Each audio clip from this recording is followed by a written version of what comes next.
వెంకట గారు పాల్గొంటున్నారు. నమస్తే వెంకట్ గారు. నమస్తే మురళి గారు. అలాగే మరొక సీనియర్ అనలిస్ట్ ప్రభు మాలంపాటి గారు కూడా మనతో పాటు ఇవాళ కార్యక్రమంలో పాల్గొంటున్నారు. నమస్తే అండి. నమస్తే అండి. అలాగే మరొక సీనియర్ అనలిస్ట్ శ్రీరామచంద్రమూర్తి గారు కూడా ఇవాళ మన కార్యక్రమంలో పాల్గొంటున్నారు. నమస్తే శ్రీరామచంద్రమూర్తి.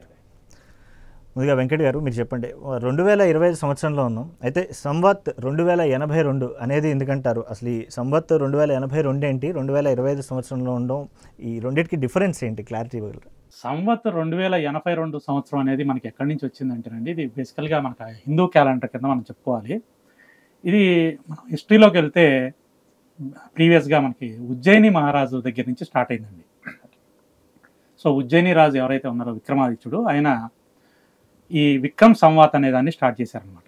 సో విక్రమ్ సంవాత్ అనేది ఏంటంటే మన నార్మల్ క్యాలెండర్ కన్నా కూడా 57 ఇయర్స్ బిఫోర్ ఉంటుంది, ముందు ఉంటుంది. అందువల్ల ఇప్పుడు మనకి 2025లో మనం ఉన్నాము అని అంటే 57 ఇయర్స్ ముందుకి, అంటే 2082. సో 2082 అనేది మనకి విక్రమ్ సంవాత్ ఇయర్గా మనం కన్సిడర్ చేస్తాం.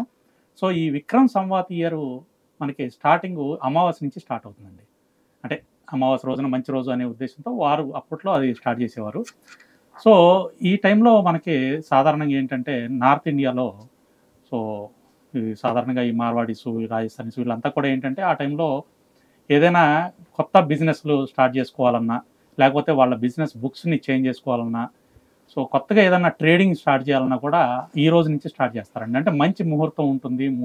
దీన్ని అందుకనే ముహూర్త ట్రేడింగ్ అని కూడా ఎందుకంటారంటే, ముహూర్తం బాగుంటుంది. ముహూర్తం అంటే ముహూర్తం. సో మంచి ముహూర్తంలో పని మనం స్టార్ట్ చేస్తే అంతా కూడా మంచిగా జరుగుతుందనే ఉద్దేశంతో ఇప్పటి నుంచి స్టార్ట్ చేస్తూ ఉంటారు అన్నమాట. సో అందువల్ల మనకి ఈ ముహూర్త ట్రేడింగ్ అనేది దివాళీ రోజున, ఎస్పెషల్లీ దివాళీ రోజున మనకి 1 అవర్ ట్రేడింగ్ సెషన్ అనేది కూడా మన ఎక్స్చేంజ్లు అనేవి స్టార్ట్ చేసినాయి. రెగ్యులర్గా మనకి ఏంటంటే ఈ ముహూర్త ట్రేడింగ్ ఈవినింగ్ సెషన్ జరిగేది, కానీ ఈ 2025 సంవత్సరంలో మాత్రం ఆఫ్టర్నూన్లో స్టార్ట్ చేశారు. డ్యూ టు మనకి అమావాస్య టైమింగ్స్ వాటి వల్ల మనకి ఏంటంటే ఈవినింగ్ నుంచి ఆఫ్టర్నూన్ 1:30కి మనకి ట్రేడింగ్ అనేది స్టార్ట్ చేశారండి. 1:30కి ప్రీ ఓపెన్ మార్కెట్ స్టార్ట్ అవుతుంది. 1:45 నుంచి 2:45 వరకు 1 అవర్.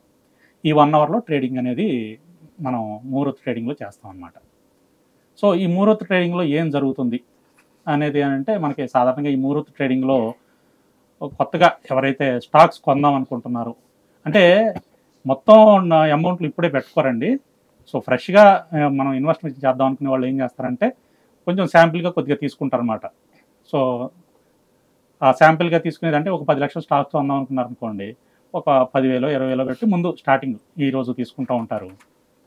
అలాగే ప్రాఫిట్స్ ఏమైనా వచ్చి ఉంటాయి, లాస్ట్ ఇయర్ కొనుక్కున్న స్టాక్స్కి ప్రాఫిట్లు కనుక వచ్చి ఉంటే ఈ రోజు కూడా బుక్ చేసుకునేవి కూడా ఉంటాయి. అందుకని మనం గమనిస్తే ముహూర్త ట్రేడింగ్ రోజున మార్కెట్లో కొన్ని సంవత్సరాలు అయితే పెరిగినాయి, కొన్ని సంవత్సరాలు అయితే నెగిటివ్లో కూడా క్లోజ్ అయినాయి. సో నెగిటివ్లో ఎందుకు క్లోజ్ అయినాయి, మరి అందరూ కొంటే నెగిటివ్లో క్లోజ్ అవ్వటం అంటే ఏంటనేది కూడా మీకు క్వశ్చన్ రావచ్చు. ఆ రోజు ప్రాఫిట్లో ఉన్నాయి కూడా బుక్ చేసుకుంటూ ఉంటారు, అందువల్ల నెగిటివ్లో కూడా క్లోజ్ అవుతూ ఉంటాయి. సో సాధారణంగా ఏంటంటే కొత్తగా స్టాక్స్ కొనుక్కునే వాళ్ళు లేదా ప్రాఫిట్లు బుక్ చేసుకోవడం వల్ల కూడా మనకు ఆ రోజు ఏంటంటే మార్కెట్ కొంచెం ఒక్కొక్కసారి ఒక్కొక్క సంవత్సరంలో పెరుగుతుంది, ఒక్కొక్క సంవత్సరంలో డౌన్ అవుతూ ఉంటుంది. సో ఏదైనా సరే ఈ రోజు మాత్రం సాధారణంగా జరిగేది ఏంటంటే, మనకి సౌత్ ఇండియాలో కన్నా కూడా ఎక్కువగా నార్త్ ఇండియాలో ఈ ముహూర్త ట్రేడింగ్ రోజున స్టాక్స్ కొనుక్కోవడం అనేది వాళ్ళకు ఒక ఆనవాయితీగా వస్తుంది. సో ఆ రోజు రెగ్యులర్ ట్రేడింగ్ కన్నా కూడా ఇన్వెస్ట్మెంట్ పరంగా స్టాక్స్ అనేది పై చేస్తారండి. Right sir. అండ్ అలాగే ఈ ముహూర్త ట్రేడింగ్కి నార్మల్ రెగ్యులర్గా మనం చేసే ట్రేడింగ్కి ఎలాంటి డిఫరెన్స్ ఉంటుందంటే, అంటే రెగ్యులర్గా ప్రతిరోజు కూడా కొంటూ ఉంటారు, అమ్ముతూ ఉంటారు, ఇవన్నీ జరుగుతుంటాయి. బట్ ఈ 1 అవర్ సెషన్లో కొనడం వల్ల ఎలాంటి డిఫరెన్స్ చూడొచ్చు వాళ్ళు? సాధారణంగా మనకి ఈ 1 అవర్లో జరిగేదంతా కూడా ఇన్వెస్ట్మెంట్ పరంగానే జరుగుతుందండి, ట్రేడింగ్ పరంగా ఏం జరగదు.